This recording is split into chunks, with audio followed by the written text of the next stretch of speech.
का क्लास। कोई ऐसे बच्चे हैं जिनको समझ में नहीं आया? कल वाला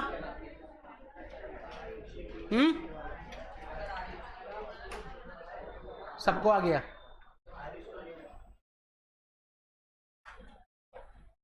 तुमको समझ में नहीं आया कुछ भी?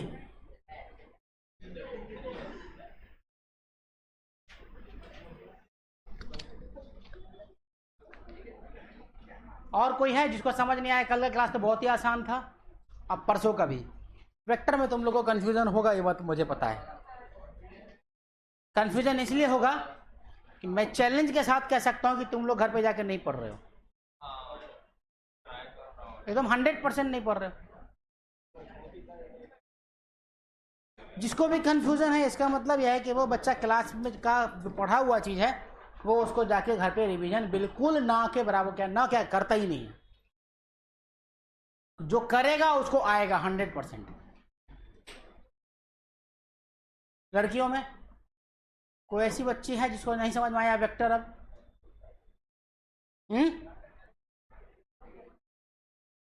क्या सबको समझ आ गया? वो सब तो आसान है यार, बता देता हूँ, रुको। चलो रिवीजन।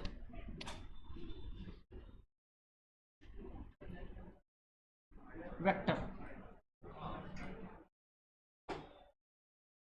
आधा घंटे में पूरा रिवाइज करते हैं, ठीक है? इसमें पूरे वेक्टर में सिर्फ 4 ही बात याद रखनी है बस, जो इंपॉर्टेंट है प्रॉब्लम बनाने के लिए। एक, 2 वेक्टर अगर है ए और बी और दोनों के बीच का एंगल थीटा है, कहाँ है?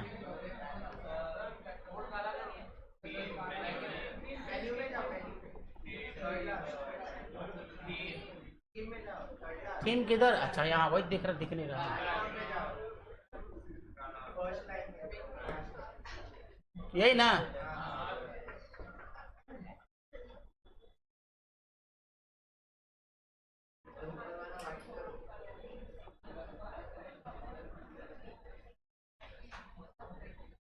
कितना ही से कलर है, इससे लिखते हैं, है ना? हाँ, तो ए और बी 2 वेक्टर है और दोनों के बीच का एंगल थीटा दिया हुआ है। बाकी जितनी बातें कंप्लीट मतलब सिंपल थ्योरी है, जैसे कि टाइप्स ऑफ वेक्टर है, सिंपल थ्योरी है। 2 वेक्टर के बीच का एंगल कैसे निकालते हैं सबको पता है। दोनों का टेल या हेड को मिला देंगे, जो स्मॉलर एंगल बिटवीन देम होगा वो क्या होगा? एंगल होगा, ठीक है? अब इसका रिजल्टेंट निकालने का होता है, तो आर वेक्टर मतलब रिजल्टेंट, मैग्नीट्यूड निकाल रहा हूं मैं। आर का मतलब हो गया ए वेक्टर प्लस बी वेक्टर का मैग्नीट्यूड, ये मतलब हुआ। ये होगा √a² b² plus 2ab cos theta. ये सबको पता है कि नहीं है? कौन है जिसको इसमें भी कंफ्यूजन है कि सर ये क्या है? तो जिसको इसमें कंफ्यूजन हो रट जाओ सिर्फ, कि डेरिवेशन हम करने नहीं जा रहे हैं, ठीक है? ये क्या है? Resultant of 2 vectors, resultant of 2 vectors. और ये कब है? एडिशन है, एडिशन है। और सब्ट्रैक्शन करेंगे तो क्या होगा? सब्ट्रैक्शन करेंगे तो क्या होगा? R equal to A vector minus B vector equal to a² b² minus 2ab cos theta. इतना ही सा है। और थीटा निकालना हो मतलब रिजल्ट, अब जैसे वो 2 वेक्टर है, इसका रिजल्टेंट कहाँ आएगा? इसी के बीच में कहीं आएगा, है ना? तो इसके बीच में आएगा, तो यहां ले लेते हैं अपन। तो ये जो एंगल ए के साथ बना रहा है उसको अल्फा कहते हैं। ये जो ए के साथ एंगल बनाएगा उसको क्या कहते हैं? अल्फा। और यही रिजल्टेंट एंगल है, रिजल्टेंट का एंगल अल्फा है। तो tan अल्फा निकालने के लिए हमने क्या लिखा था formula? B sine theta plus A plus B cos theta. अगर थीटा मालूम है तो रिजल्टेंट एंगल निकल जाएगा, क्योंकि ए भी सब पता है आपको, है ना। और अगर ये सब्ट्रैक्शन वाला हो जाए तो यहां पे माइनस लगा देना प्लस की जगह पे।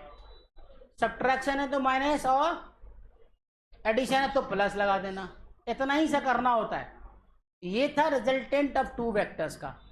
अब मैक्सिमम एंड मिनिमम बोलता है, अक्सर देखोगे क्वेश्चन में आएगा कि कौन सा रिजल्ट एग्जिस्ट कर सकता है, कौन सा रिजल्ट एग्जिस्ट कर सकता है। मतलब ऐसा कोई एग्जांपल तुमको दे दे कि भाई ये बताओ 2 न्यूटन एंड 4 न्यूटन का मैक्सिमम मिनिमम रिजल्ट कितना हो सकता है।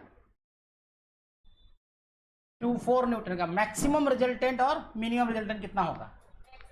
तो तुम क्या करोगे, 2 + 4 और 4 - 2, तो ये हो जाएगा 6, ये हो जाएगा 2। 2 से 6 के बीच में जो लाई करेगा वही रिजल्टेंट होगा, वही रिजल्टेंट होगा। तो दो वेक्टर का रिजल्टेंट निकालने के लिए दोनों वेक्टर को प्लस करो, दोनों को माइनस कर दो, उनके बीच में जो भी रिजल्टेंट होगा, जो भी वैल्यू आएगी वही रिजल्टेंट हो सकता है, उसके बाहर नहीं हो सकता है। अब जैसे एक एग्जांपल देता हूं, रुको, ऐसे भी ले लो ना, हटाओ ना, एग्जांपल तो हो ही गया। मान लो 2 और 8 है, ठीक है, 2 और 8 है, तो ये मैक्सिमम कहाँ जाएगा, 6 और 10। अब तुमसे पूछे कोई कि बताओ कि 5 क्या इसका रिजल्टेंट हो सकता है।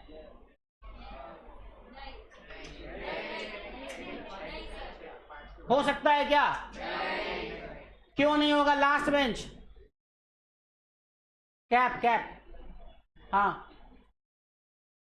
दिल तो पागल है, दिल दीवाना है, हाँ आगे बोलो, बोलो ना।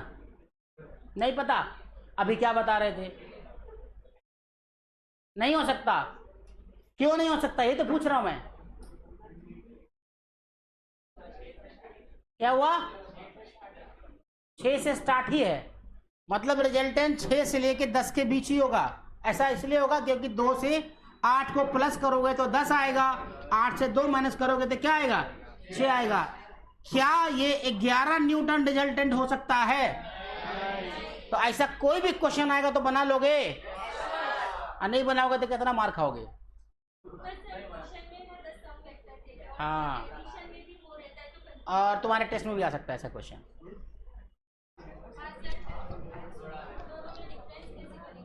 डिफरेंस,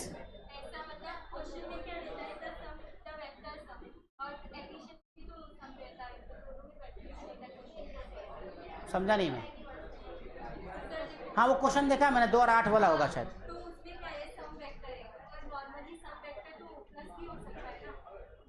सम प्लस ही हो रहा है ना, तो मैक्सिमम मिनिमम क्या होता है, प्लस ही तो होता है, प्लस और माइनस। हाँ बोलो, तुम क्या कहना चाह रही हो। अच्छा सर ये हो गया, ए 2 स्क्वायर प्लस 8 स्क्वायर प्लस, यही नहीं तो फिर क्या कहना चाह रही, तुम मेरे को भी कंफ्यूज कर देगी। हाँ समझ आया यहां तक, ठीक है। अच्छा, अब प्रॉपर्टीज में बहुत सारी बातें मैंने बताई हैं, और प्रॉपर्टी से भी आपके क्वेश्चन आ सकते हैं। प्रॉपर्टीज के भी सवाल आ सकते हैं, तेरी के। हाँ, अब प्रॉपर्टी में क्या क्या सवाल आ सकता है। जैसे एक क्वेश्चन मैंने बार बार कराया है, आप लोगों को ध्यान होगा, के मॉडल में भी है, कि एक वेक्टर ए है और दूसरा वेक्टर बी है, और इसका रिजल्टेंट इस पे परपेंडिकुलर है। एकदम गारंटी के साथ ऐसा क्वेश्चन नीट जेईई और आपके टेस्ट में भी आ सकता है। तो आपको कॉस थीटा बराबर क्या लिखोगे, -a/b, बस। तो थीटा बराबर cos inverse a/b with minus, ये याद रहेगा सबको, ये हमेशा याद। ये आया कहां से था, तो एकदम याद रखना कि tan अल्फा इक्वल टू क्या होता है, b sin theta a + b cos b cos theta, याद है तुमको? अब टेन अल्फा की जगह क्या लिखोगे? अल्फा यहाँ पे क्या है? 90 है, यही तो अल्फा है भाई। थीटा कौन है? थीटा इन दोनों के बीच का कोई, मान लो 120 डिग्री है, मान लेते 120 डिग्री मान लेते। तो क्या हो जाएगा ये 1/0 और दिस बट्टे दिस, ठीक है, होगा ना? इतना बट्टे मतलब आ गया, बट्टे बट्टे समझती नहीं, अपॉन, हाँ, दिस अपॉन दिस, ठीक हो गया। तो ये वाला जो है किसके इक्वल है? 0 के है ना। तो a plus B cos theta equal to 0 और a equal to minus B cos theta, तो cos theta equal to minus a upon B, यही हो गया। समझ आया? सवाल आ सकते हैं इस पर, एकदम याद रखना, ठीक है। नेक्स्ट और आगे चलते हैं। अच्छा जी, मैंने तुमको बोला था कि 3 वेक्टर ऐसे है, इक्वल एंगल पर डिस्ट्रीब्यूटेड है, इक्वल एंगल पर, जिसका एफ नेट कितना होगा? F1 F2 F3, इसका एफ नेट कितना होगा? 0, सही है। इसका मतलब एक्सीलरेशन अगर ये चल रहा है तो एक्सीलरेशन 0 होगा, और एक्सीलरेशन कब 0 होता है? जब वेलोसिटी कांस्टेंट होती है, याद रखना, ठीक है। मतलब एक्सीलरेशन क्या होता है? v2 minus v1 upon t2 minus t1। अभी तुम लोग ने नहीं पढ़ा है, लेकिन तुम लोग 9th में पढ़ा होगा ये सब चीज, ठीक है। तो change in velocity with respect to time is called acceleration, ठीक है। Change in velocity with respect to time, अगर ये 0 है, अगर ये 0 है, इसका मतलब ये कांस्टेंट है, चेंज नहीं हो रहा है। टाइम तो बदलेगा ही, टाइम थोड़े ना रुकता है तुम्हारे लिए। आज तुम 25 साल के हो, अगले दिन 50 साल के हो जाओगे, है कि नहीं? है ना? अब गर्ल्स के लिए टाइम स्टैग्नेंट रहता है, उनका उम्र नहीं बढ़ता, 14 साल 15 साल से ज्यादा, ठीक है। तो क्या होगा? ए कॉम 0 और किस चेंज इन वेलोसिटी, है ना, ए बराबर dv बाई dt होता है, याद रखना। A equal to dv by dt होता है, सब लोग याद रखना। ए बराबर क्या होता है? पढ़ेंगे भी अभी आगे, याद रखना। ए बराबर dv by dt, dv by dt का मतलब क्या हो गया? Change in velocity with time, है ना। The rate of change of velocity, the rate of change of velocity dv by dt हुआ ना। अगर dv बाई dt है तो वेलोसिटी चेंज होगा, तभी तो एक्सीलरेशन होगा, और एक्सीलरेशन 0 है, इसका मतलब क्या हो रहा है? तो किसी इंडिविजुअल कांस्टेंट का डिफरेंशिएशन क्या होता है? 0। अगर ये कांस्टेंट है तो ये 0 होगा कि नहीं होगा? याद है? तो a बराबर dv बाई dt। अब यहाँ ध्यान रखो एक चीज, इसी सवाल को मैंने उलट दिया, अब इसको मैंने ऐसे कर दिया, ट्रायंगल बना दिया, a वेक्टर, b वेक्टर और c वेक्टर, इसका रिजल्टेंट, इसका वेलोसिटी अगर मैं पूछूं, सवाल है ये देखो, इसको क्या किया मैंने? इसको ऐसे, ठीक है, इसको ऐसे, इसको उठा के लाया ऐसे, ठीक, इसको उठा दिया ऐसे, मतलब पैरेलल शिफ्ट। क्या बनाने में गड़बड़ हो गया, लेकिन किया मैंने वही है। 3 वेक्टर इक्वल एंगल पे अब तीनों को घुमा दिया। अब देखो ना, तीनों का 120 होगा कि नहीं होगा? एंगल देख लो, 120 होगा कि नहीं? बाहर वाला 120 था, अंदर वाला 60 था, उसको मैंने उसी को मैंने सिर्फ ऐसे ऐसे ऐसे घुमा करके, पैरेलल शिफ्ट करके तीनों को एक जगह ऐसे ला दिया है, मतलब राउंड ट्रिप में घुमा दिया, पॉलीगोनल में घुमा दिया। अगर ऐसे घुमा दे तो एफ नेट कितना होगा? अभी भी 0 होगा। एफ नेट अभी भी 0 होगा। एफ नेट अगर अभी भी 0 है, अगर तीनों फोर्स है, मान लेते हैं तीनों फोर्स है, तो F1 F2 F3 0, और अगर F1 F2 F3 0, अगर इस पर कोई बॉडी चल रही है, मान लो ये चल रहा है, वेलोसिटी है, अगर ये मान लो वेलोसिटी है, चल रहा है, ये क्या होता है? वेक्टर तो चल ही रहा होता है। डिस्प्लेसमेंट हो तो हम मानते हैं कि यहाँ से यहाँ तक है, अदरवाइज वेलोसिटी हो, फोर्स हो, सब कुछ ना कुछ एक्ट कर रहा होता है। तो एक इधर लग रहा है, एक इधर लग रहा है, इधर है, इसके लाइन के अकॉर्डिंग अगर कोई बॉडी पार्टिकल मूव कर रही हो, मान लो 1 मिनट के, कोई पार्टिकल मूव कर रही हो, अगर पार्टिकल मूव कर रही है और एफ नेट तो 0 है, तो एफ नेट 0 है, अगर पार्टिकल मूव कर रही है, जिसका मतलब एक्स्ट्रा एक्सेलरेशन क्या है? 0। अरे यार, मास इनटू फोर्स बराबर क्या होता है? तब मास क्या 0 होता है क्या? F equal to mass into acceleration, यही होता है ना। ये पढ़ा है कि नहीं 9th में क्लास में? तो F बराबर m है 0, तो m क्या, तुम्हारा मास क्या कभी 0 होता है क्या? नहीं। तो क्या 0 हो सकता है? एक्सेलरेशन 0 का मतलब क्या हुआ? Velocity constant, velocity constant, velocity velocity velocity, सवाल आएगा, याद रखना। अब देखते हैं तो ये तो हुआ मतलब प्लस माइनस, प्लस और माइनस पे इस तरह के सवाल आ सकते हैं। ठीक है, अब एक क्वेश्चन और मैं बोलता हूँ तुमसे, मैंने कराया भी है, एक एग्जांपल देता हूँ मैं कि अगर कोई वेक्टर ए है और अगर ये 3i + 4j है, ठीक है, ये 3i + 4j है, तुमसे मैं पूछूं कि इसका x कंपोनेंट कौन है, y कंपोनेंट कौन है, तो क्या क्या बताओगे? लास्ट से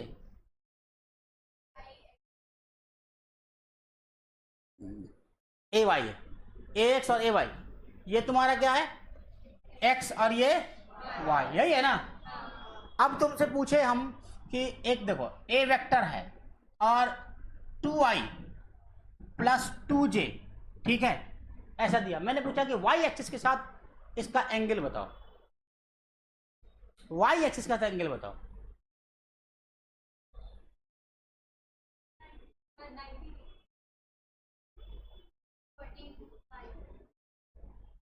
हाँ बोलो, y एक्सिस के साथ इस वेक्टर का क्या एंगल होगा? 45 45 45, अरे होगा कि नहीं होगा? नहीं समझ आया, नहीं समझ आया। देखो कोई vector x and y axis में 2 और 2 है, इसका मतलब कहीं यहां पे है, 2 and 2 x y यहां पे है, एक्स वाई यहां पे, इसको मिला दो ऐसे, ठीक है, गारंटी से थोड़े कह सकते कि 45 है, लेकिन निकाल के देखते हैं, तो ये रिजल्टेंट हुआ इसका मतलब। तो tan अल्फा बराबर इस कंडीशन में क्या हो रहा है, जो बताओ मुझे, tan अल्फा बराबर क्या होता है? उतना मत गिनो, b sin थीटा + 1 और b cos, यह डायरेक्टली दिख रहा है, उतना करके भी अगर थीटा दिया रहेगा तो निकल जाएगा, क्योंकि 90 डिग्री है थीटा, तो सारा तो जीरो ही होने वाला है, ठीक है। और तुम सिंपल देख सकते हो यहां से, और tan थीटा p/b होता है ना, tan थीटा बराबर क्या होता है? लास्ट बेंच p क्या होता है? tan थीटा = ट्रिगोनोमेट्री नहीं पढ़ा था?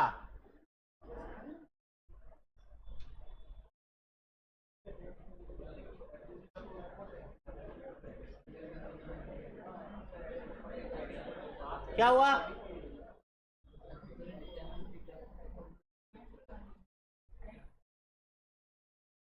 अब वेक्टर कैसे पढ़ाऊं मैं?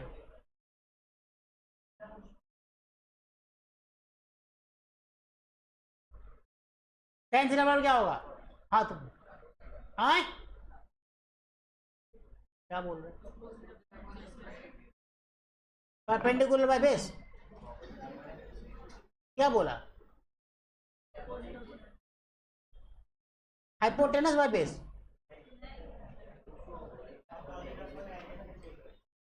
क्या बोल रहा है, मैं सुन नहीं पा रहा हूँ। अपोजिट अपोनेंट, ये क्या मतलब हुआ इसका? क्या मतलब हुआ इसका?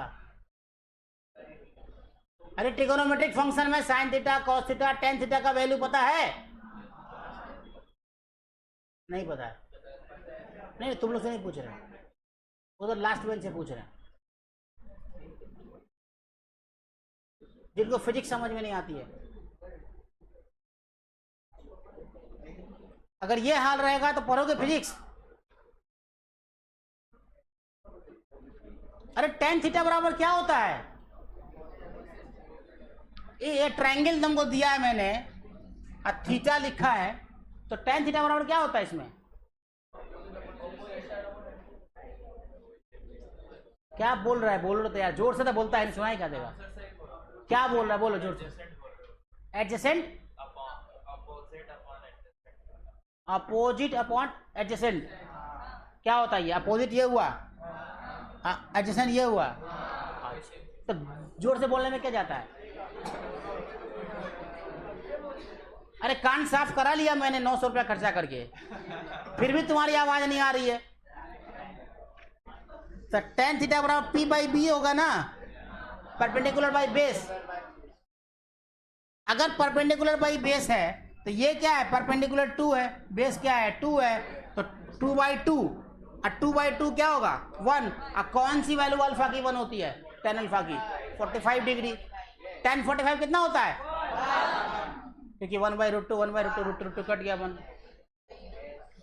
यही होता है ना, वहां से भी तुम निकालोगे B sine theta plus A plus B cos theta, वहां भी 1 ही आएगा, क्योंकि बी साइन 90 का वैल्यू 1 है कि नहीं, वहां से वही आएगा। ठीक है, तो ये एक चीज हो गया। अब ये आ गया 45 डिग्री।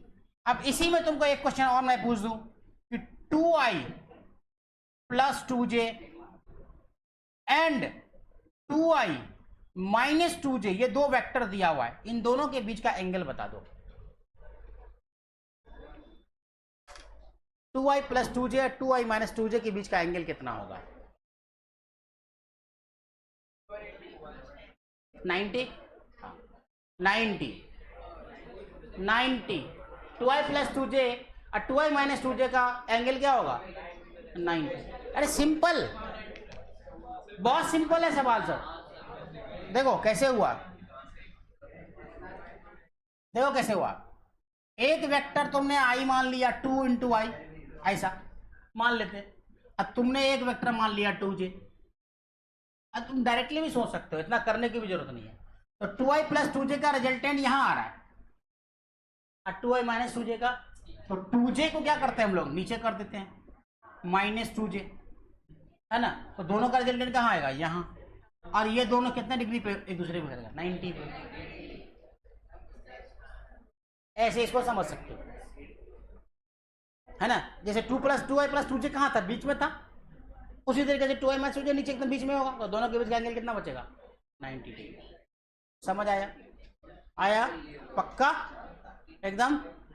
अच्छा, एक क्वेश्चन डायरेक्शन कोसाइन पढ़ाया था मैंने। सबट्रैक्शन हो गया, एडिशन हो गया और एंगल निकालने आ गया। भाई यही तो वेक्टर है, और है क्या वेक्टर पे? इतना ही से दिमाग लगाना होता है बस, इसी को घुमा फिरा के दिमाग लगाना होता है, कहाँ लिखना है, कहाँ पटकना है, कहाँ उठाना है, कहाँ बिठाना है। ठीक। अब जैसे एक क्वेश्चन है, मैंने कराया भी है क्लासरूम में, कि डायरेक्शन कोसाइंस के बारे में। डायरेक्शन कोसाइंस, अब डायरेक्शन कोसाइन क्या है? एलिमेंट एल एम और एन। मैंने तुमको क्वेश्चन कराया था कि अगर तीनों बराबर हो जाए, मतलब अल्फा बराबर हो जाए, alpha beta gamma, direction cosine का क्या मतलब होता था? 3 वेक्टर है, 3 एक्सिस का एक वेक्टर ए है, ये अल्फा है, ये बीटा है और ये गामा है। यही बताया था मैंने, 3 एंगल बताया था ना। अब इन तीनों में मैंने बोला था एल होता है, एम होता है, एन होता है, कॉस अल्फा, कॉस बीटा और कॉस गामा। अब मैंने क्या बताया था कि cos square alpha plus cos square beta plus cos square gamma equal to 1। ये 1 बताया था मैंने, ये बताया ना 1। और ये इसी को बताया था L square M square N square equal to 1। This is क्या? Direction cosine. अब क्वेश्चन बताया था मैंने इस पे कि तीनों का एंगल अगर समान हो जाए, मतलब अल्फा बीटा गामा बराबर हो जाए, अल्फा बीटा और गामा अगर बराबर हो जाए, तो अल्फा बीटा गामा अगर बराबर हो जाएगा तो तुम बताओ कि वो उसको कंपोनेंट को एक ही टर्म में आपको डिनोट करना है, तो कैसे लिखोगे? ए वाई ए एक्स ए जेड को बताना है, तो कैसे लिखोगे? ए बाई रूट थ्री। कैसे आया भाई? सिंपल है ना, यहां डालो, तीनों को अल्फा कर दो, cos square alpha plus cos square alpha, क्योंकि अल्फा बीटा गामा तीनों बराबर है, फिर cos square alpha equal to 1, तो 3 cos square alpha equal to 1, तो कॉस अल्फा बराबर क्या होगा? 1/√3। ये हो जाएगा। अब 1/√3 है तो आपको ए निकालना है। तो ए एक्स अगर निकालना होता था तो क्या होता था? ए का मैग्नीट्यूड इंटू कॉस अल्फा, यही होता था ना, ए का मैग्नीट्यूड इंटू कॉस अल्फा। अगर ये वैसा होता था तो हम क्या करेंगे? अब आगे इसको लिख देंगे क्या चीज? ए। ये हो गया ए। अब कॉस अल्फा की जगह सबका तो कॉस अल्फा हो जाएगा, सबका कॉस अल्फा होगा और सब में ए मैग्नीट्यूड होगा, है ना, सब में होगा। तो सिंपली इसको क्या लिख सकते हो? ए लिख सकते हो ना, ए एक्स बाई कॉस अल्फा, ए बराबर या एक्स बराबर ए कॉस अल्फा, तो ए एक्स बराबर क्या लिख सकते हो? ए लिख दिया, ए का मैग्नीट्यूड ए होगा और कॉस अल्फा की जगह √3। तो ये सब बराबर ही आएगा। तुम देख लो, ए वाई भी तुम लिखोगे तो ए कॉस अल्फा ही लिखोगे, क्योंकि एंगल भी वही बराबर है ना, एंगल वही है ना। ए जेड भी लिखोगे तो वही हो गया। तो इसका मतलब कि ए एक्स ए वाई और ए जेड तीनों बराबर है और ए बाई रूट 3 उसका आंसर है। यहां तक किसको समझ नहीं आया? आया? आया जी? नाखून काटते रहोगे तो कहां से आएगा? आज जुमा का दिन है, नाखून मत काटो ऐसे करके, आज तो परहेज करो। हाँ, समझ आया सबको? क्लियर है? फायदा हो रहा है रिवीजन से थोड़ा थोड़ा?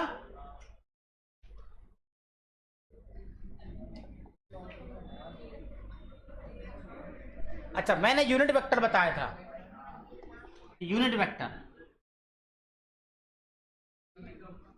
यूनिट वेक्टर है ना। अब यूनिट वेक्टर में यूनिट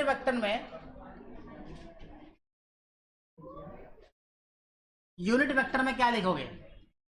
क्या होता है यूनिट वेक्टर? डायरेक्शन बताता है। अब मैंने एग्जांपल दिया, एक एग्जांपल दिया मैंने कि A vector equal to 3i plus 4j। अगर ये बोल दिया मैंने, बोला इसका यूनिट वेक्टर फाइंड करो।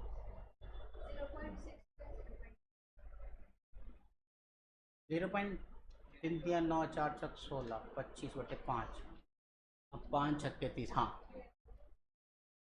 समझ आया क्या कैसे हुआ? बनाओ सब लोग बनाओ, जल्दी से बनाओ।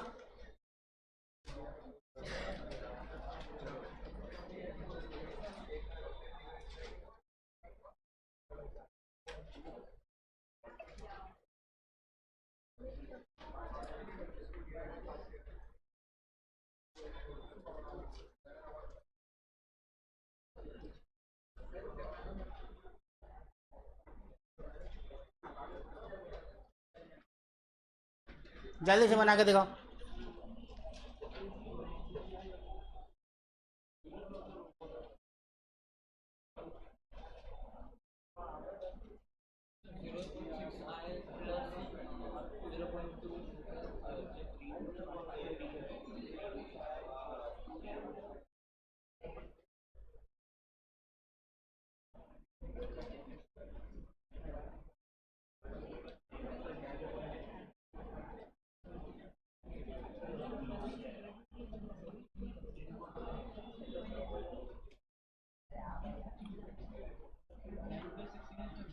हाँ बोलो ना।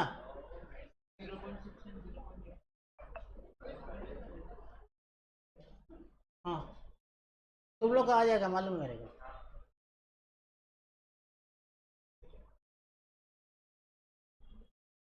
किसका किसका नहीं आया?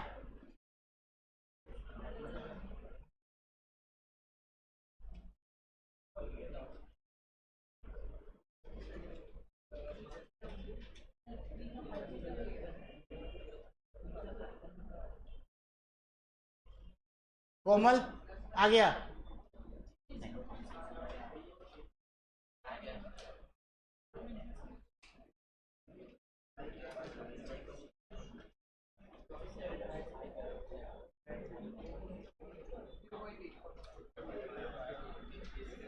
तुम्हारा आया? फैज नाम है ना तुम्हारा? आया? कितना आया? डायग्राम बना रहे हो तुम? इसमें डायग्राम क्या है?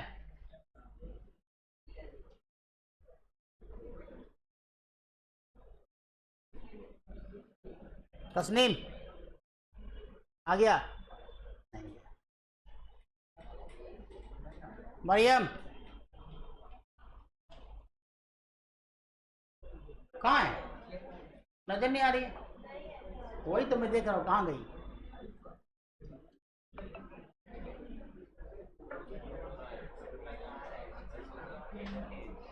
आ गया? आ गया? समझ आया कि नहीं कैसे बनता? ए का यूनिट वेक्टर अगर निकालोगे, तो A vector divided by A vector का मैग्नीट्यूड। ये फॉर्मूला मैंने लिखाया हुआ है तुम्हारे क्लास में। प्रॉब्लम यह है कि पढ़ते नहीं हो, सबसे बड़ा प्रॉब्लम है कि पढ़ते नहीं हो। शिकायत देखो, एक चीज याद रखना, कंप्लेनिंग मूड में मत रहो जिंदगी में, हमेशा करने के मूड में रहो। तुम लोग क्या हो, खुद तो कुछ करोगे नहीं। अब बोल गए फिजिक्स से समझ में नहीं आता है, सरे नहीं बताते हैं ठीक से, सर कंफ्यूज कर देते हैं। नहीं बाबा, तुम नहीं पढ़ते हो घर पे जाकर के। मैंने आप लोगों को कहा था ना कि 11 बार लिखना है, एक बार लिखा है क्या कभी जाके घर पे? नहीं, झूठ बहुत बोलो। और जिसने लिखा है उसको आ जाएगा एकदम गारंटी के साथ। मैं गारंटी लिख देता हूँ, 11 बार तो साला आदमी गर्लफ्रेंड का नाम ले ले वो भी पीछे पीछे भागने लगेगी आंख बंद करके। क्या बोले? वो तो एक ही बार में चली आती है, नाम लेते हैं तो पैसा खर्चा करना रहता है उसको मेरे से। वही पूछ रहा हूँ, तुम लोग करते हो क्या रिवीजन घर पे जाकर के? नहीं, झूठ मत बोलो। खाओ नीट आईआईटी की कसम, खाओ तो आईआईटी की कसम। आईआईटी की तैयारी कर रहा हो ना? जेई की, सीईटी की तैयारी कर रहा? तुम जेई की तैयारी कर रहे हो ना? नीट जेई दोनों? अरे सीईटी तो ऐसे ही हो जाएगा। नीट जो जेई की तैयारी करेगा, सीईटी क्या है उसमें? जो जेई की तैयारी करेगा उसमें सीईटी क्या है? हलवा। इजी नहीं, इजी एकदम हलवा, समझा? सीईटी क्या है? जो जेई बनाएगा उसको सीईटी क्या है उसके लिए? जेई वाला हमसे थोड़ा अलग से कांटेक्ट किया करो, समझा? हाँ, नीट वाला को तो इनफ है, वो उतना मॉडल ही काफ़ी है, लेकिन जेई वाले थोड़ा सा अलग से भी कुछ कुछ क्वेश्चन कर सकते हो। अरे हाँ, मिल गया मुझे, मैं आज भेज दूंगा। हाँ, तो ये तुमने करा ना, ये तुमने करा ना, तो ए अगर लिखोगे तो 3i + 4j वेक्टर दिया हुआ। हल्ला नहीं करो, फिर देख लो कल का एग्जाम में, परसों का एग्जाम में जो बता रहा हूं सब पूछने वाला हो सकता है। जितना रिवीजन कर रहा हूं, इसलिए रिवीजन कर रहा हूं क्या आपका एग्जामिनेशन आसान जाए, एग्जाम अच्छा जाए।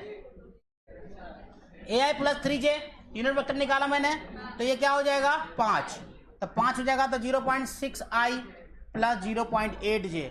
अब जो एग्जाम्पल करा रहा हूं वही आएगा जरूरी नहीं है, लेकिन एकदम ऐसे ही आएगा ये जरूरी है, ठीक है?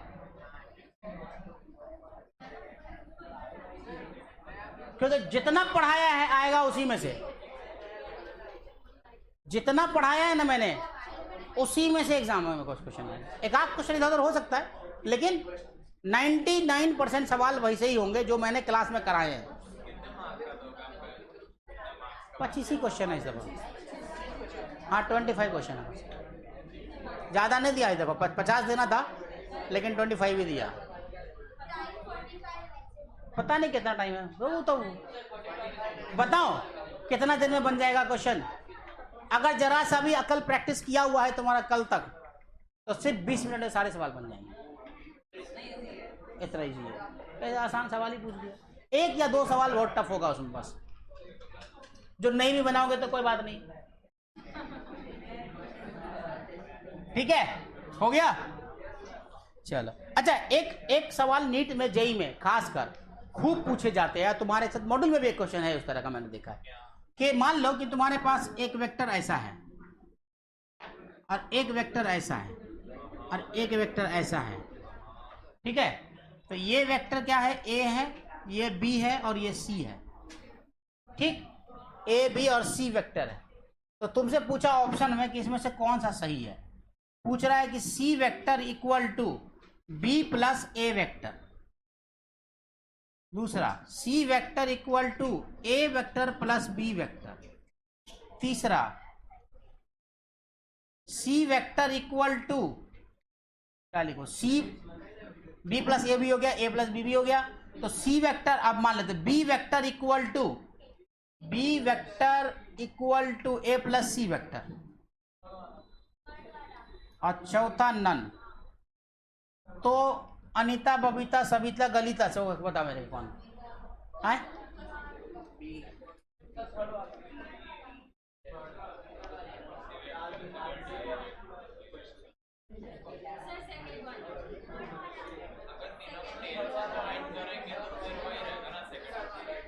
सेकंड वाला कौन कौन बोल रहे हो? लॉजिक बताओगे मेरे को तुम? हाँ हाँ जोर बोलो, तुम सही बोल रहे हो। अच्छा बच्चा अच्छी बात कर रहा है तो सुनेगा नहीं। हाँ बोल। ऐसे जा रहा है, ऐसे जा रहा है और ऐसे जा रहा है। क्लॉकवाइज है? नहीं, क्लॉकवाइज तो नहीं है। ए प्लस बी के बाद घूम गया ऐसे।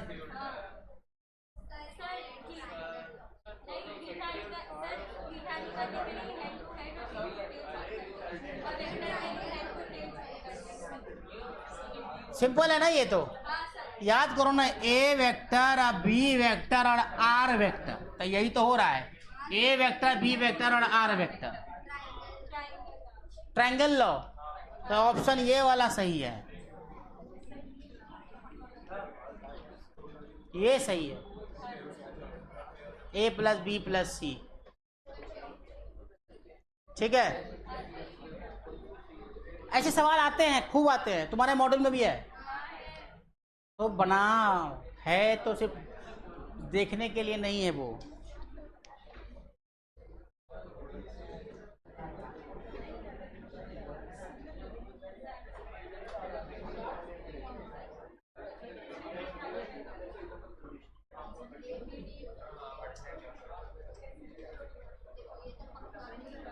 अच्छा ऐसे ही एक क्वेश्चन दे रहा हूं मैं तुमको,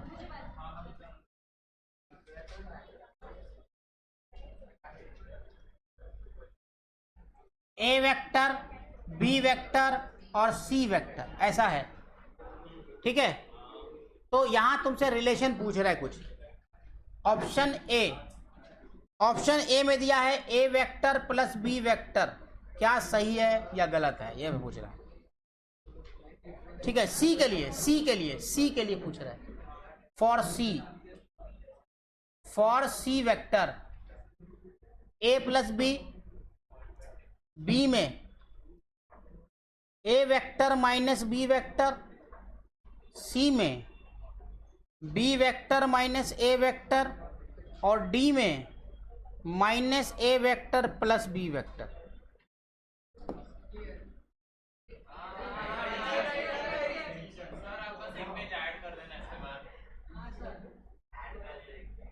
हाँ ये पूछ रहा है, इसमें से कौन होगा ऑप्शन में?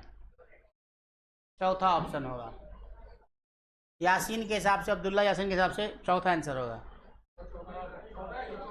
फोर्थ,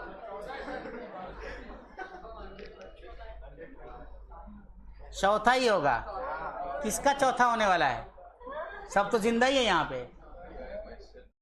चौथा होता मरने के बाद।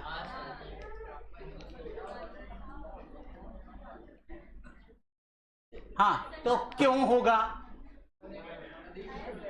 वो यहाँ से अब्दुल्ला ने बोला है तो वही होगा। नहीं, वो हमारे क्लास में, लास्ट क्लास में सुमित नाम का लड़का था, तो उसका आंसर कभी गलत नहीं होता था, समझा? कभी गलत नहीं होता था। एक श्रेष्ठ कदम था, उसका भी आंसर गलत नहीं होता था। तो वो दोनों अगर बोल दे कि सर यही होगा, तो सब हाँ सर यही होगा, सर यही होगा, इसलिए उसको पता है कि वो दोनों गलत बोलता नहीं है। और वो दोनों अगर एक ही ऑप्शन बोल रहा है तब तो बिल्कुल कंफ्यूजन नहीं है, समझा? दोनों टॉपर था, दोनों को 720 में 600 650 नंबर आते थे टेस्ट में, और हमारे यहाँ टेस्ट में 650 लाना, 600 लाना। ये तो तुमको अभी जो टेस्ट होगा उसमें तो 100 में 100 भी आ सकता है, कोई दिक्कत नहीं। लेकिन हम लोग जो टेस्ट, मैं जो टेस्ट लेता हूँ, जिस क्वेश्चन पेपर उठा करके देता हूँ, जो ये क्वेश्चन पेपर तो तुम्हारा कल का तो पता नहीं कहाँ से सेट करा के मंगाए लोग, अपने सेट किया, मैंने नहीं किया। तो मैं जो क्वेश्चन सेट करता हूँ उसमें अगर मैंने तुमको 50 नंबर का, कोई 180 का दिया है, तो अगर तुमने 40 भी लिया है तो समझ लो तुम बहुत बहादुर हो।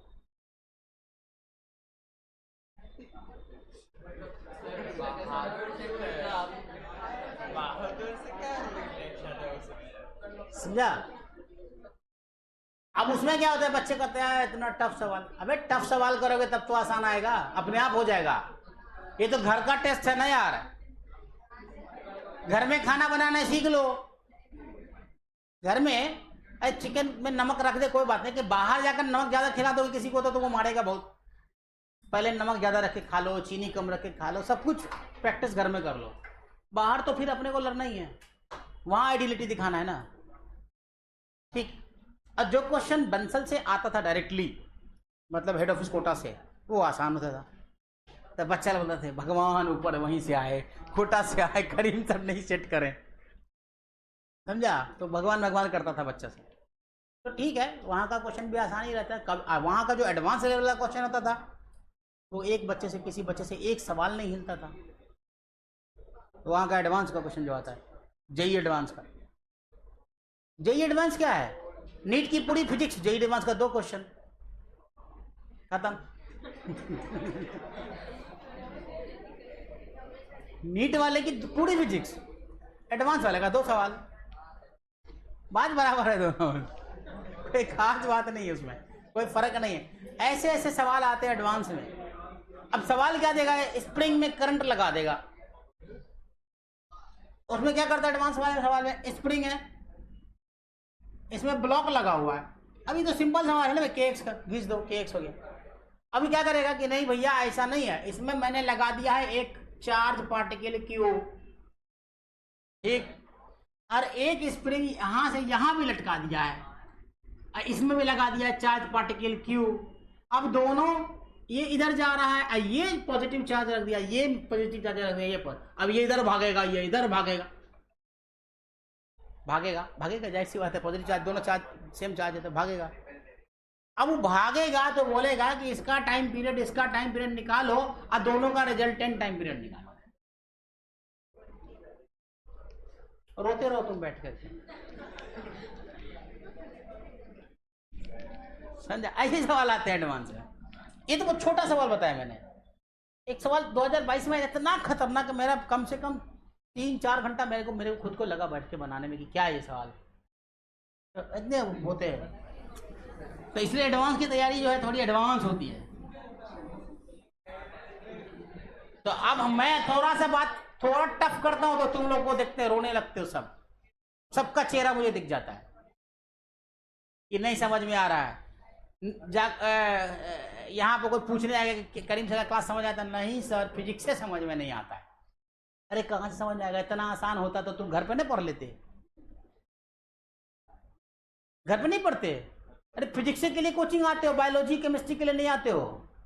बायो तो घर में भी पढ़ सकते हो, इंचियाट उठाओ, रट्टा मारो, खत्म बायोलॉजी है। ठीक है, समझने की उसमें भी जरूरत है, मैं ये नहीं कह रहा कि बिल्कुल बेकार है, वो बहुत मस्त सब्जेक्ट है, मजेदार सब्जेक्ट है, लेकिन वो तुम अपने से भी कर सकते हो। मेन ट्यूशन किसके लिए पढ़ता है आदमी?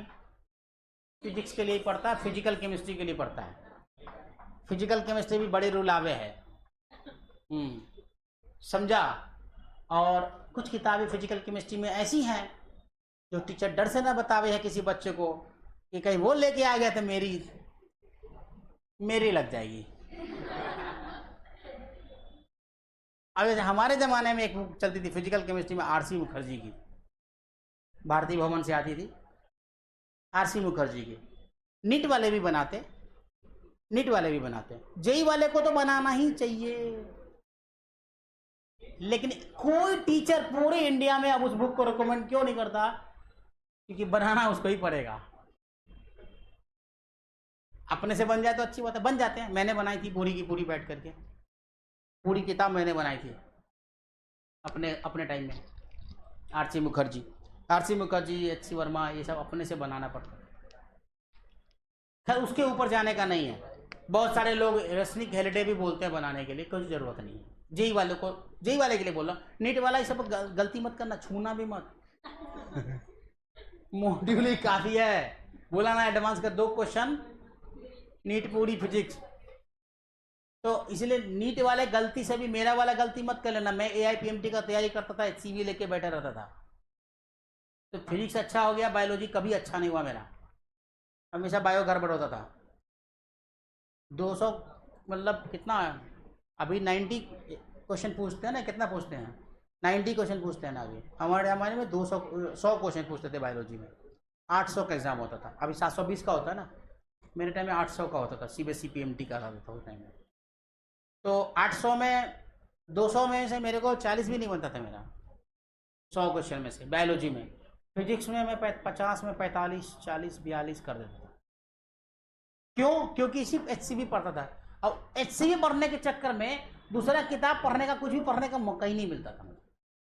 पूरा दिन HCV, और उससे फुर्सत मिले तो हमारे कमरालम झड़ते केमिस्ट्री वाले बोलते भाई आरसी बनाया, सर नहीं बना। ठीक ठीक बैठ, जब तक बनेगा नहीं तुम घर जाएगा नहीं। सुबह जाते थे 7 बजे केमिस्ट्री वाले सर के पास, कमरालम सर के पास पढ़ने के लिए, तो शाम तक मेरे को बैठाए रखते थे, बैठे रहो, और अपना नाश्ता लाते थे ना, उसी में से कहते अरे करीम खाया, खा रोटी, काली काली भुजिया थी आलू की, पता नहीं कहाँ से लाते थे और उनका बेटा लेके आता था आज उनका तीनों बेटा डॉक्टर है, एमबीबीएस कर रहा है। तो ये हाल होता है। तो टीचर भी ईमानदारी से पढ़ाता, देखो उसका बेटा डॉक्टर हो गया। तो सिर्फ केमिस्ट्री में ऑर्गेनिक और फिजिकल और फिजिक्स, इसी 2 के लिए बच्चों को मेहनत करना पड़ता है ज्यादा। बाकी तो हो जाता है, समझा, बाकी हो जाता है। मैथ्स में मेहनत करनी पड़ती है, जेई वाले को तो मैथ्स में मेहनत करनी पड़ती है। Math, physics, physical chemistry, organic chemistry और इनऑर्गेनिक थोड़ा आसान पड़ता है। इनऑर्गेनिक में एक्सेप्शंस बहुत है, और ऑर्गेनिक केमिस्ट्री प्रैक्टिस करके आराम से ले सकते हो, समझा। और नीट वाले के लिए तो कुछ भी सब आसान है।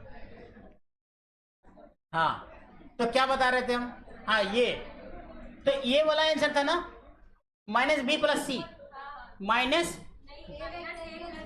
a + b। हाँ, -a + b, -a + b। ऐसा क्यों किया तुमने? क्योंकि देखो तुम 3 वेक्टर ले रहे हो ना, ऐसे a b c। तो अगर तुमको समझ नहीं आ रहा है ना, तो तीनों का टेल मिला दो। तुम तीनों का टेल मिला दो। देखो इसका टेल मिलाओगे यहां आ जाएगा, इसका टेल मिलाओगे यहां आएगा, ये सी वेक्टर है, तो इन दोनों का रिजल्टेंट ही तो इधर आएगा। तो इधर क्या है? b + a + b है ना, ये a + b है, बट इसके अपोजिट डायरेक्शन में, तो माइनस लगा दिया। समझा बात? तुमने यही लॉजिक लगाया? नहीं, तुमने कुछ और लॉजिक लगाया। हाँ, b + c, a + b + c = 0। अब दूसरा लॉजिक क्या है? a + b + c = 0 हुआ ना? 0 होता ही ना, 0। पॉलीगोनल लॉ लगा तो 0 हो जाएगा ना, पॉलीगोनल लॉ में 0, तो 0 हो जाएगा। तो c = क्या हो गया? -a + b। ऐसे, ठीक है, क्लियर है एकदम मस्त। अब नया ले लेते हैं, तुम लोग बोले नया लेने के लिए। यहां तक समझ आया कि नहीं आया? पक्का समझ में आया? अच्छा, बंथल के मॉड्यूल से लेकर आया हूं एक क्वेश्चन मैं तुम लोगों के लिए, नीट के मॉडल, जेई वाले का नहीं, ये जेई में भी है लेकिन नीट वाला मॉडल में भी है। ये एक सर्कल है,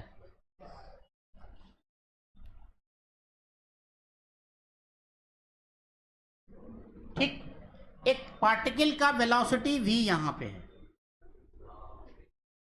और जब वो इतना तय कर लेता है, ये यहां हो जाता है। स्पीड कांस्टेंट है, समझा? स्पीड कांस्टेंट है, वेलोसिटी कांस्टेंट नहीं होगा। सर्कुलर पाथ पे वेलोसिटी कांस्टेंट नहीं होता है। क्या कांस्टेंट होता है? स्पीड, क्योंकि वेलोसिटी में डायरेक्शन की जरूरत पड़ती है, ठीक है, और डायरेक्शन ऑलवेज इज चेंजिंग, समझा ना? अब इसमें क्या वो ये कंसेप्ट है। अब इस कंसेप्ट में अगर तुमसे ये पूछे कि चेंज इन वेलोसिटी है क्या है, तो बताओ। डेल्टा v बताने के लिए तुमसे पूछे तो तुम निकाल सकते हो ना आसानी से? नहीं निकाल सकते, नहीं निकाल सकते हो। Delta v = v2 - v1। v1 है, v2 है, बस हो गया। अब कोई वेक्टर दिया रहेगा तो निकाल देना उसी हिसाब से। तो इसको तुम ऐसे लिख सकते हो ना, वेक्टर v1 और वेक्टर v2। नहीं हुआ? सिंपल। अब इसमें सवाल आता है कैसा, ये भी आता है सवाल, इतना सा भी आता है, और इसको भी बनाने के लिए बोलता है। इसमें कैसा क्वेश्चन आ सकता है? बोलेगा कि अगर आपके पास इसका रेडियस 1 सेंटीमीटर है, मान 2 सेंटीमीटर है, 3 सेंटीमीटर है, ये घड़ी है, ये वॉच है, 15 सेकंड दूरी तय किया है, ठीक है। तो चेंज इन वेलोसिटी बताइए। क्वेश्चन पूछ सकता है आपसे चेंज इन वेलोसिटी, लेकिन आपके अभी आपको ये सवाल मेरे को लगता है जायज नहीं है अगर कोई आता है तो इस तरह का सवाल। क्यों? क्योंकि यहां पे एक चीज लगेगा, सर्कुलर मोशन में v इक्वल टू जो होता है r इंटू ओमेगा होता है, v equal to r into omega होता है। वो आपको पता नहीं है, नहीं पता है, कहां से पता होगा, पढ़ा ही नहीं, सर्कुलर मोशन में पढ़ना है इसको, v equal to r omega, वहां से वो आता है। तो इसलिए इसको अभी छोड़ देते हैं, ठीक, आए अगर एग्जाम में आ जाए तो भी छोड़ देना, बोलना कि भाई क्वेश्चन आउट ऑफ सिलेबस है, नहीं बोल सकते क्या आउट ऑफ सिलेबस है, आउट ऑफ सिलेबस था। ये सवाल थोड़ा सा डिफिकल्ट तुमको पड़ेगा इसलिए क्योंकि इसमें इसका कंसेप्ट लगता है। v2 माइनस v1 वेक्टर निकालोगे तो वहां पे जो भी आएगा v बराबर r ओमेगा आएगा, एक जगह पे आ जाएगा v बराबर r ओमेगा, समझा? तो खैर अब मेरा जो सवाल है वो असल ये है कि सर्कल है, ठीक, इस सर्कल पे एक वेक्टर, एक वेलोसिटी यहां है ऐसे और एक वेलोसिटी यहां है ऐसे, ठीक, और इन दोनों के बीच एंगल जो है वो मैंने 90 डिग्री ले लिया। अब तुमको सवाल बनाना है, चेंज इन वेलोसिटी निकालना है।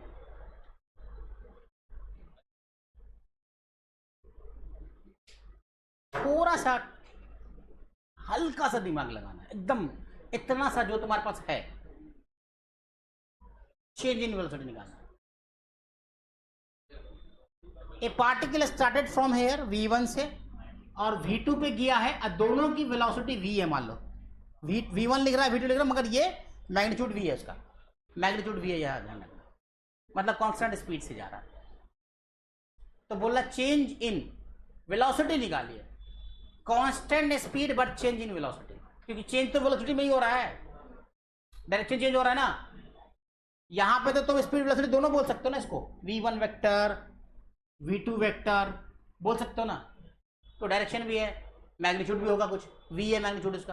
अब मैग्नीट्यूड क्या है, वही स्पीड है, वेलोसिटी का मैग्नीट्यूड ही स्पीड होता है। अब इसमें चेंज इन वेलोसिटी निकालनी है, कैसे निकालते हैं इसमें क्वेश्चन में, 90 डिग्री है दोनों के बीच में, देखो क्या करना, सिंपल है, इन दोनों को मिला दो ऐसे, और तो ऐसे मिला दो, और ये एकदम बाइफर्केट कर दो, तो ये एंगल कितना आया 45, ये एंगल 45, तो ये एंगल 90, ये एंगल 45, यहां ऐसे ड्रॉ करो लाइन, ये 45 है, ये 45 है, और ये तो हमेशा परपेंडिकुलर होता है, टेंजेंट जो है रेडियस के परपेंडिकुलर होता है, तो ये 45 है, तो ये भी 45 बचेगा, तो ये भी 45 ही बचेगा। अब इसका निकाल दो, v1 वेक्टर क्या हो जाएगा, v cos 45 i, v cos 45 i, और जरा साफ लिख देता हूं, कल खराब लिख रहा है, पहले तो मैं जरा सा इसको इधर कर दूं ताकि जगह बचे, हाँ, और थोड़ा साफ लिख देता हूं, तेरी के भला से, हाँ,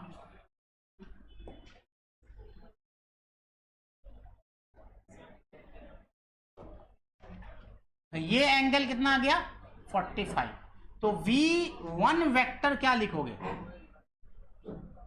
v1 वेक्टर क्या लिखोगे, देखो v cos 45i plus v sin 45j, ये लिख सकते हो कि नहीं लिख सकते हो, अरे ये वही चीज है, ऐसा एक वेक्टर ऐसा है, एंगल थीटा है, ये f है, तो ये f cos थीटा i, ये f sin थीटा j, यही चीज है, कंपोनेंट तोड़ देना है सिंपल सा, यहां भी कंपोनेंट तोड़ दिया, यहां भी वही काम करो ऐसे, ये थीटा 90, ये 45, ये भी 45, ठीक है। ये कंपोनेंट होता है 90 होता है ना, ये दोनों 90, ये 45, तो ये और ये 90 पे है, तो ये भी 45, तो ये भी 45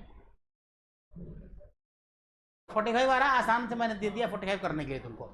तो V2 वेक्टर क्या लिखोगे, कंपोनेंट तो रो उसका V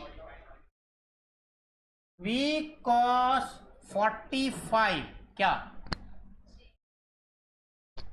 जे नहीं, माइनस V cos 45 I। देखो I का सेक्शन माइनस की तरफ है, I का सेक्शन माइनस की तरफ जा रहा है ना। तुम किसी एक को तो ओरिजिन मानोगे ना यार, यहां से ये ओरिजिन मान लिए।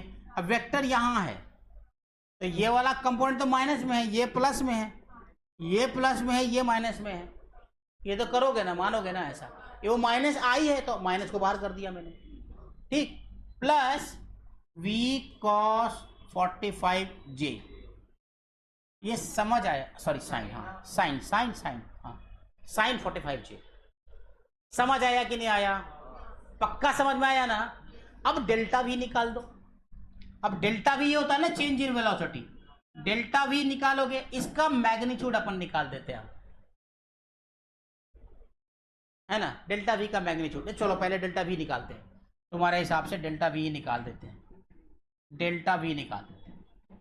डेल्टा V जब निकालोगे तो क्या कहा, V2 vector minus V1 vector, final minus initial, final minus initial. समझ आ रहा है? पक्का फैज आ रहा है? हाँ गुड। तो V2 क्या आया तुम्हारे पास, माइनस V, माइनस ये V2 है ना, हाँ minus V cos 45I plus V sin 45J minus V cos 45I, कहाँ गया, किधर गया, इधर, हाँ प्लस V sin 45J। देखो तो कोई कट रहा है क्या, कोई कट रहा है क्या? V sin 45J और V sin 45J कट रहा है, क्योंकि उधर माइनस में वो प्लस में। तो तुम्हारे पास क्या आया, माइनस डेल्टा V वेक्टर आया माइनस 2V cos 45I, ये है ना, यही आंसर है तुम्हारा। अब इसका मैग्नीट्यूड अगर निकाल देंगे, अगर इसका मैग्नीट्यूड निकाल देंगे तो क्या बचेगा तुम्हारे पास, 2 और cos 45 का 1/√2 इंटू V,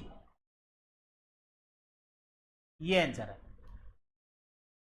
अब 2/√2 है ना, ऊपर में √2 कर दो, तो √2 कट जाएगा तो √2V आ जाएगा।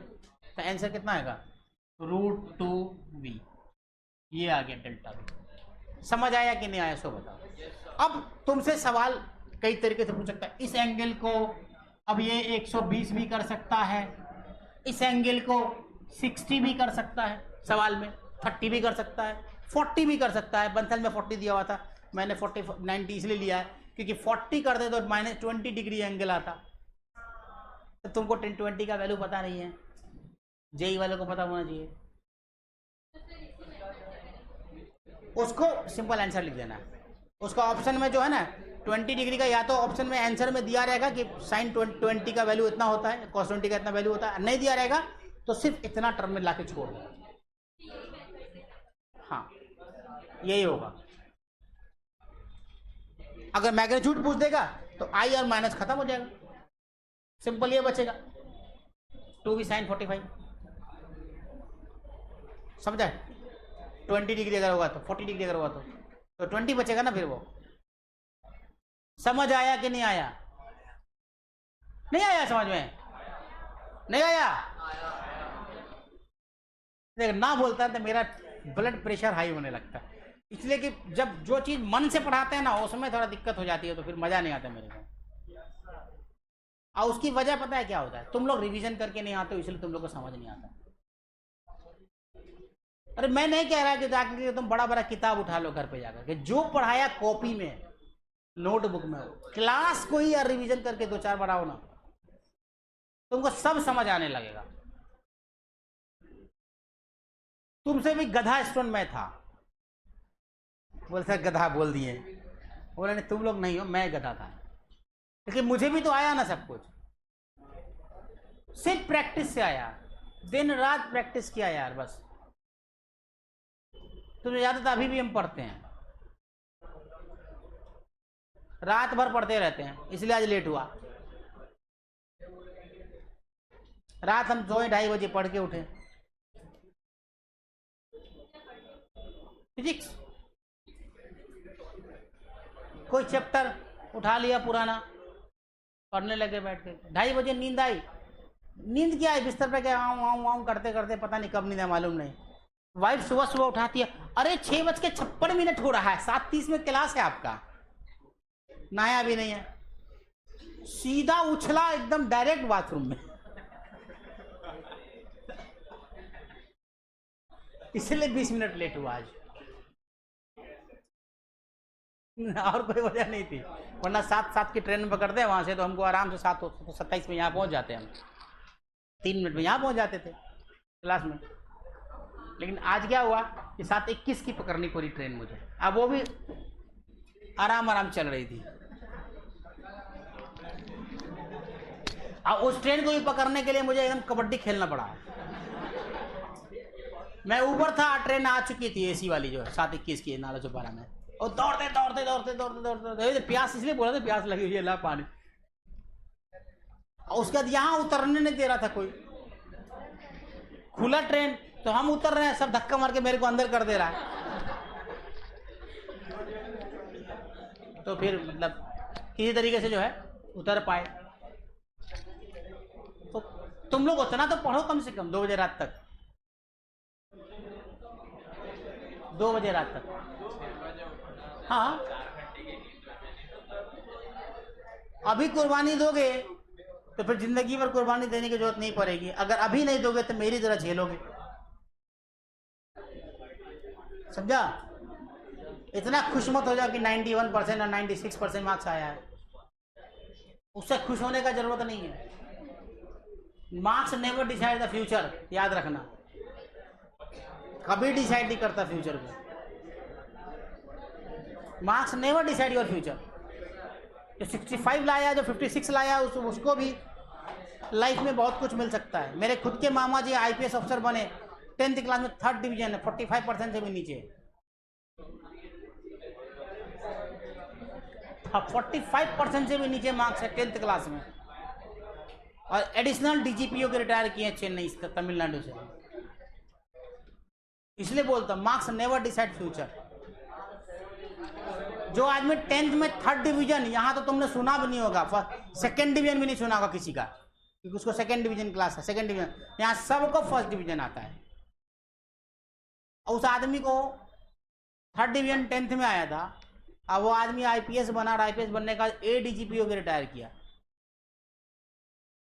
समझा? अगर कभी उनके बारे में पता करना हो तो शकील अहमद गूगल में सर्च करके देखना, आईपीएस करके दिख जाएंगे, समझा? तो मार्क्स नेवर डिसाइड फ्यूचर, मेहनत डिसाइड योर फ्यूचर। कि तुमको अभी कितना आया उससे कोई मतलब मत रखो तुम, लेकिन तुरंत अभी तुमने मेहनत करना शुरू कर दिया ना तो तुम ठीक हो जाओगे। पिछला जो हुआ सो हुआ, जाने दो। हमको पता है कि यहाँ के मुंबई के बच्चे पढ़ते वढ़ते नहीं है ठीक से, समझा? मेरठ के बच्चे को बस दिमाग रहता है घूमना फिरना, ये वो दिस दैट, शिवाड़ गार्डन, कौन गार्डन वाले, पापा शिवाड़ गार्डन ले चलो, पापा शिवाड़ गार्डन ले चलो, है ना? तो इस सबसे बाहर निकलो तुम लोग, थोड़ा सा पढ़ो। हाँ चलो, खैर ये हो गया।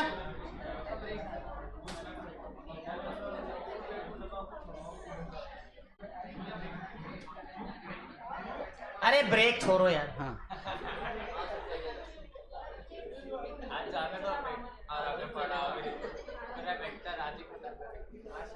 क्वेश्चन सब देख रहा हूँ, कुछ अच्छा क्वेश्चन मिल जाएगा तो करा दूंगा मैं।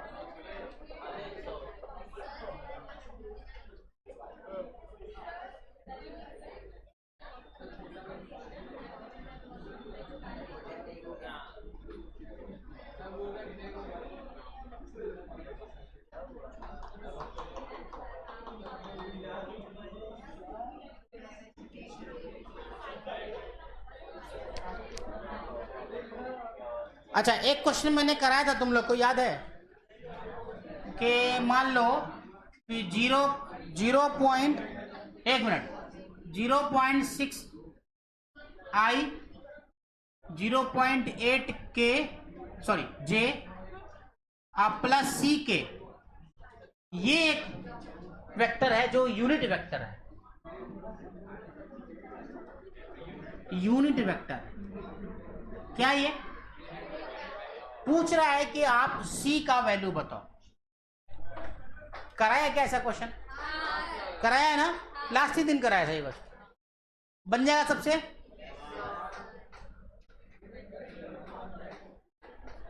ठीक है,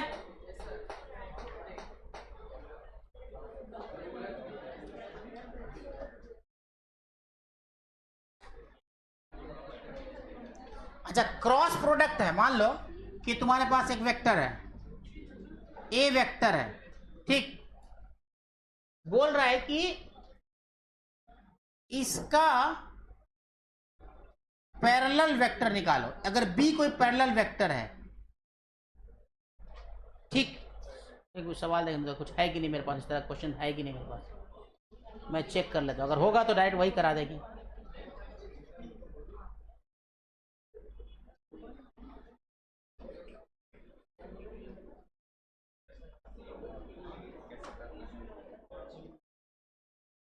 हाँ, बोल रहे हैं कि अगर ए वेक्टर है, अब बी वेक्टर है, ए वेक्टर है एंड बी वेक्टर है, ठीक, और दोनों का वेक्टर प्रोडक्ट 0 है, दोनों का वेक्टर प्रोडक्ट 0 है, तो इसका मतलब क्या हो गया? ये दोनों क्या होंगे? पैरेलल होंगे। क्या एंटी पैरेलल नहीं होंगे? एंटी पैरेलल नहीं होंगे? होंगे ना, एंटी पैरेलल भी होंगे, क्योंकि देखो तुम्हारे पास A cross B, A B sine theta होता है कि नहीं होता है? ए बी साइन थीटा होता है ना, तो ए बी साइन थीटा होता है, तो अगर साइन थीटा की जगह 0 डालो तो भी 0, मतलब पैरेलल, थीटा बराबर 0। और थीटा बराबर 180 डिग्री का भी वैल्यू क्या होता है? 0 ही तो होता है ना। तो अगर तुमसे पूछ दे कि A vector and B vector जिनका वेक्टर प्रोडक्ट 0 है, तो कौन ऑप्शन सही है, तो 4 ऑप्शन दे दे, कोई भी 4 ऑप्शन दे दे। तो जैसे 4 ऑप्शन है, मान लो कि अनीता है तुम्हारे पास 5I नहीं 5J, बबीता है तुम्हारे पास -8I, सी में सविता ले लूँ, हाँ चलो, प्लस 16I 8J, और डी में 3I प्लस 4J मान लो। चलो, तो इसमें से कौन सही होगा? अगर मैंने सवाल बोला कि ए एंड बी वेक्टर का वेक्टर प्रोडक्ट 0 आ रहा है, ए है, दूसरा वेक्टर बी है जिसका वेक्टर प्रोडक्ट 0 आ रहा है, इसका मतलब दोनों पैरेलल में है। क्या वो एंटी पैरेलल नहीं है? वो एंटी पैरेलल भी है, तो भी 0 होगा। अब सवाल पूछ रहा है कि अगर ऐसा है तो ये कौन ऑप्शन सही हो सकता है, उसके अकॉर्डिंग देखो। पहला चीज को हर वेक्टर इसमें से ना ये पैरेलल है, ना ये पैरेलल है, ना ये पैरेलल है। क्या इसके पैरेलल हो सकता है क्या ए के बी का? नहीं। अगर ए वेक्टर इधर है तो बी वेक्टर इधर कब होगा? -4I 8I, यही होगा ना। बाकी आई जे आई जे कंबाइंड है, सिर्फ आई कौन सा है? ये है। हाँ, इस सवाल में एक चीज और ऐड किया होगा मैंने, बताना कि ए वेक्टर एक्स एक्सिस के अलोंग है। अब सही हो गया। ए वेक्टर एक्स एक्सिस के अलोंग है। अब बी का कोई बी वेक्टर है जिसका प्रोडक्ट वेक्टर प्रोडक्ट जब निकाल रहे हो क्रॉस प्रोडक्ट, तो 0 हो जा रहा है, तो दोनों एक साथ मतलब पैरेलल हो गया। तो इसमें से कौन ऑप्शन सही है? तो बी वाला होगा ना। फर्क नहीं समझ में आया? नहीं आया। ए टाइप वेक्टर किधर होगा? अगर कोई ए वेक्टर इधर है, ठीक, तो 8i वेक्टर किधर होगा बताओ मेरे को, माइनस 8i वेक्टर। हाँ, माइनस 8i वेक्टर किधर होगा, उसका उल्टा, और क्या, ये i है ना, तो i तो इधर ही होगा ना, तो ये हो गया i माइनस i, तो 8 मैग्नीट्यूड दे दिया जितना लंबा हो जाए, समझ आया अब, तो इसलिए 8i होगा। एंटी पैरेलल का वैल्यू भी 0 ही आता है, पैरेलल और एंटी पैरेलल, समझ आया, ठीक है। नेक्स्ट, हाँ समझ आ गया ना, ये सब समझ में आ गया, ठीक है। और कोई अच्छा क्वेश्चन,